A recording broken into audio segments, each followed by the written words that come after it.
Mami Gege, may gusto pong kumausap si inyo. At ano naman ginagawa mo dito? Gege, gusto kong humingi ng tawad sa'yo sa lahat ng pagkakamaling nagawa ko. Hindi ko na ipipilit yung panliligaw ko sa'yo. Alam ko, malaki ang kasalanan ko sa'yo. Pero sana man lang kahit paano, maging magkaibigan tayo. Ayoko na maniwala sa'yo. Gege, alam kong mali ako. Hindi kita pipilitin.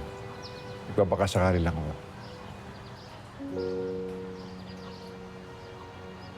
Sige na nga. Alam mo, talagang feeling ko talagang hindi tayo para sa isa't isa eh. Pero wala naman siguro masama kung maging magkaibigan tayo. Salamat. Tita Gege, aalis na po pala kami ni Tatay.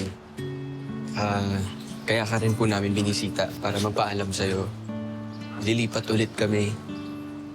Tsaka, pasok na rin po ako sa culinary school. Kaya ilalapit na ako doon ni Tatay. Ang dami kong pagkukulang sa anak ko. Kaya babawi ako. Abay, dapat lang magpakama ka dyan sa anak mo. Mahal na mahal ka ni Ronnie, oh. Salamat, Gege. Salamat din sa inyo, ha. Good luck. Good luck sa inyong dalawa. Good luck sa'yo. Lalo na sa paghaharap ng nanay ni Ronnie. Bagong nanay, ha? Good luck.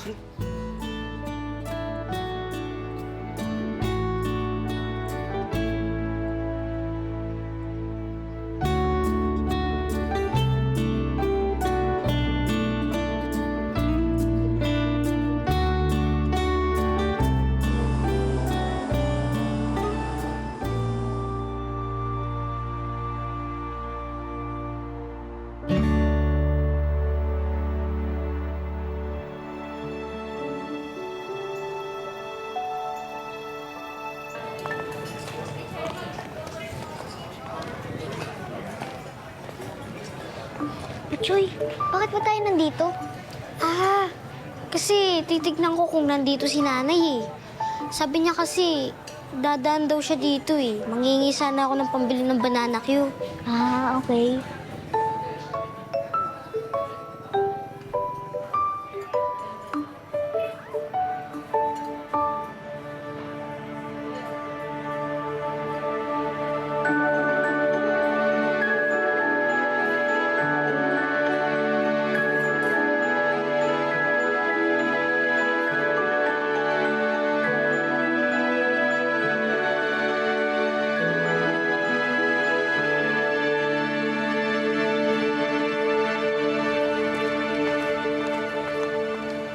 Hello!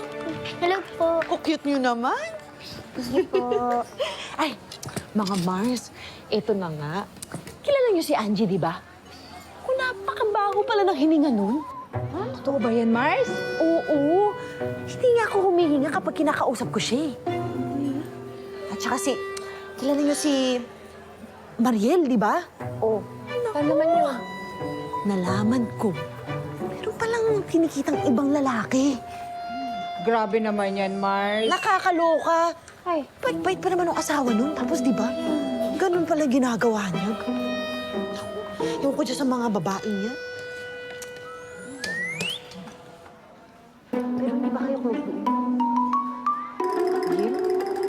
No. Kaya pala hindi nyo alam. Nakita ko talaga. Naku, di ba? Kakaalis na ng asawa. Maya-maya may dumadala na ibang lalaki. Tama pa yun? Di ba? Ewan ko ba? Di ba? Akala mo sila hindi makapasok. Inyo. Tara na. Wala naman nata dito si nanay eh. Sige, tara. Yung mahiyaan. Yung pala, ganun kerengking.